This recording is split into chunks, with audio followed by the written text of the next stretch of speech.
Hey up everybody, my name is Joshua Morrison, director of Johnny Moz's Lessons in Confidence, and today I want to talk to you a little bit about budget, because for every low budget film that you see out there, you'll look at it, you think, oh, this looks so cheap, this looks so easy to make, and then you start looking into the behind the scenes, you start seeing the crew, and there's 15 people on the set. They've got a gaffer and a runner and a DOP and a camera assistant and 2 sound guys, sound mixer and a boom operator.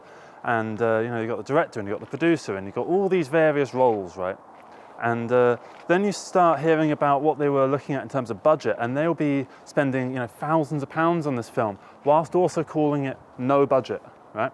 So you've got these films that, like Clerks for instance, that cost £30,000, and it's a film that was made by people that were very new to the industry, people that were very passionate about their craft, and people that were trying extremely hard to make some true artistic expression, right? And I think they did an incredible job with it.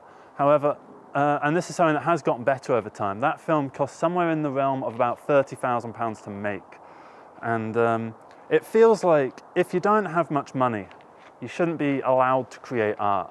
That's kind of how it can often feel for people that have very little in the way of resources, people that might not even have, say, the equipment that I've got. I've got a Canon C100 Mark I that cost £600 on eBay. And that was really cheap. That was doing the bids. I did the bids and no one else bid for it, so I got quite lucky in that regard.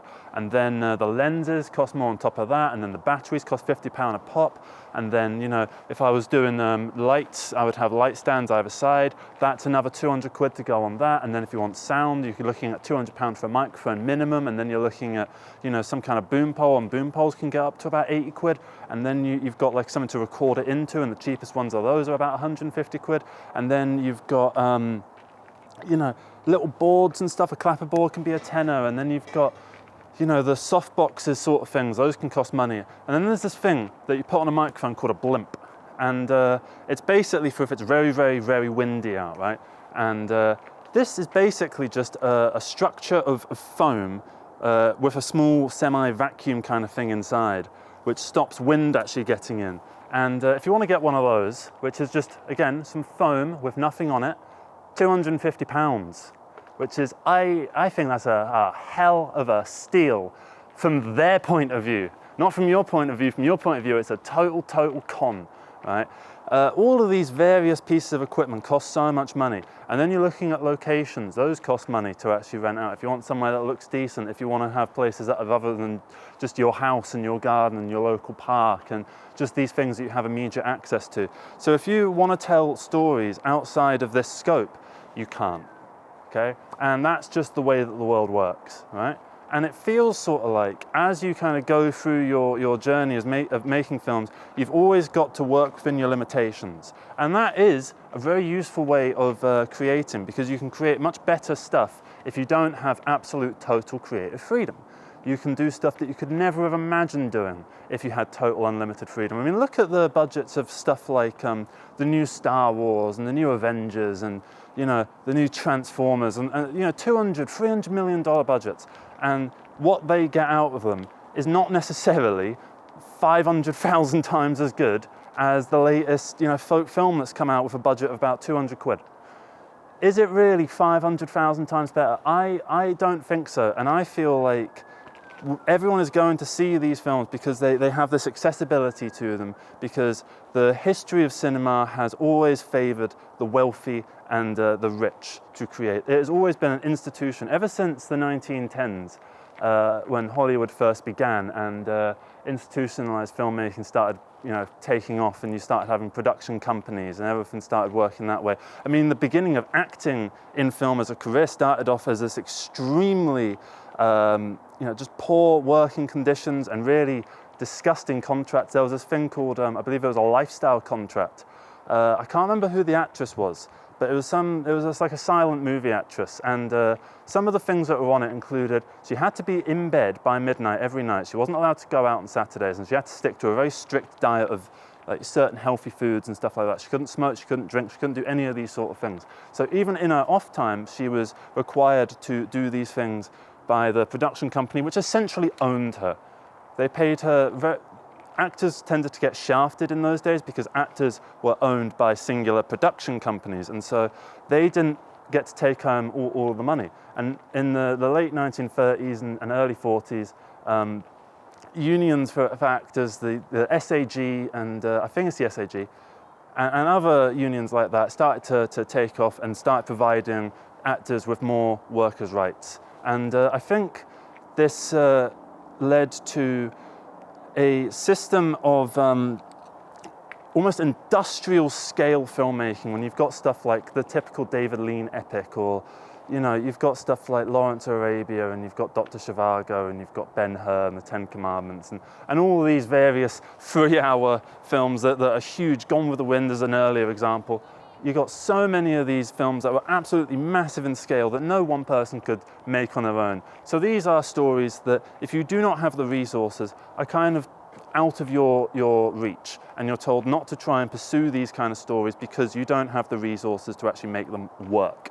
Now, I have an issue with the fact that we as small independent creators have very little in the way of distribution potential. And this is in an era where we have the most potential for distribution that we have ever had. No more do we need to hope for a production house to take us on board and chuck $200,000 into post-production, as happened with Peter Jackson's directorial debut Bad Taste, which was a film that, again, cost somewhere in the realm of $7,000 if you disregard the post-production money. So $7,000, right? New Zealand, so call it, I don't know, $4,000, let's say $5,000 just to make it even, right?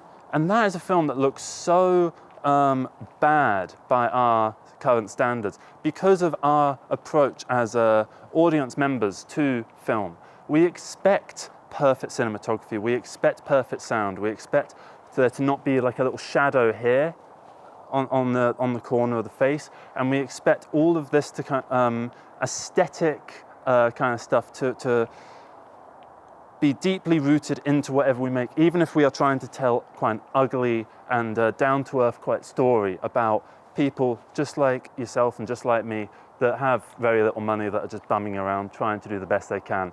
And I have an issue with the fact that as filmmakers and as creatives in general, we are pushed to make a certain kind of thing with the resources that we have available to us. What do we have access to? We have access to our friends, we have access to, anyone that can come down for free. We have access to, the few locations that we have. Maybe if you go to a pub quite frequently, you can get access to that. But even then, that's something that requires an awful lot of money, because you need to go to the pub and create a rapport with the pub landlord, with the managers, with the staff. So you need to go in there and buy pints again and again and again and actually stay there. And it is nice to live in that sort of pub community, but at the same time, in an economy where it costs about £4 per pint minimum, that is not sustainable for the average broke person like myself.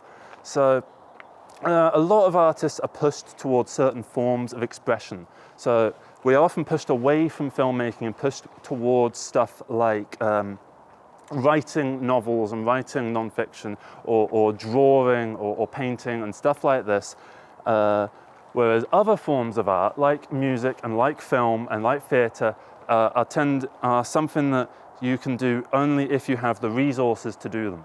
And the reason that it's been like this, and it's been getting more like this in the past sort of 20 years, is because we have had a big issue with our own workers' rights slowly being eroded over the past 40, 50 years in the United Kingdom at least. Different story for America. I don't know exactly what the story is there. Some Americans can sort of fill me in on what's going on over there. So yeah, I just think that I don't have a solution to any of this. I am just venting, I am just ranting, and I don't have all the answers, and I don't have a solution to this. And it certainly is, the politics of envy slightly, what I'm talking about, oh, I don't have the resources to make what I want to make. Why doesn't someone just give me the resources? And it's, like I haven't earned those resources. I haven't earned that because I haven't had the track record to actually do those kind of things. Whereas certain other artists have had that track record where people actually want to invest in them.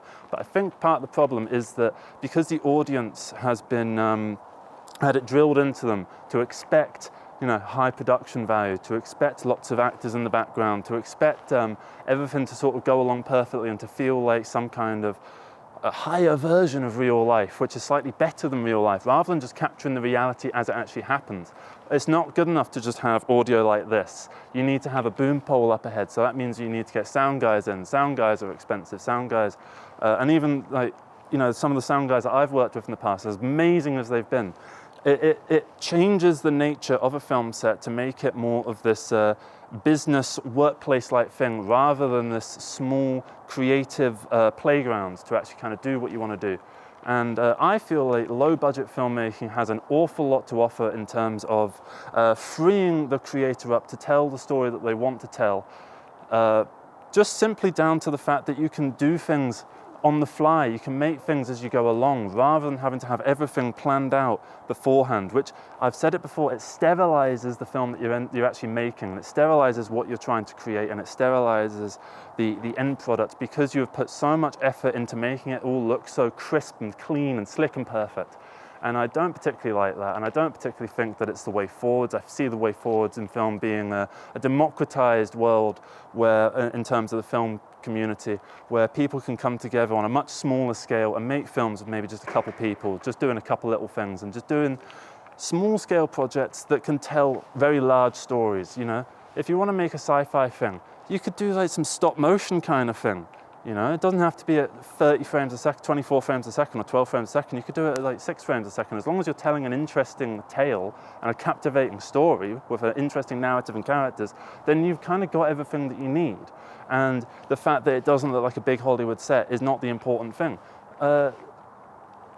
Some people kind of like the cheesy, small-scale budget kind of thing, because it adds so much to the charm of what's going on, and I see that as the future. We've got a charming world of film ahead of us, and I'm really looking forward to seeing it. I do have positive opinions on the future of film. I do think it's going to go in a good direction with the slow decline of the Hollywood system and the incline, the mass adoption of small-scale filmmaking, which has started already via YouTube, via TikTok, and all these other things, where people make what they want to make on a small scale and they put it out to the world themselves, doing it that way. But we still have a long way to go, and I really hope that we can continue this trend and actually continue to go in a positive direction, because I do think that we are going in a positive direction. I don't want this to be a video about moaning, because I have issues that I have with the industry at large, but I think they're slowly, very slowly being rectified, and I hope for future generations that they will be able to create very freely and do what they want to do. So yeah, that's going to be all from me. Thank you so much for watching this. Hope you have a great rest of the day, and just, yeah, go out there and create, and don't let your limitations bog you down, because we have a good future ahead of us as creatives. And yeah, if you've been told, don't make a film, write a book. If you find yourself enjoying writing the book, yeah, write the book. But if you really feel this passion and this drive to make the film, then make it. That's going to be all. Take care. Bye-bye. I had to have these on because it's fucking, the sun's there. There we are.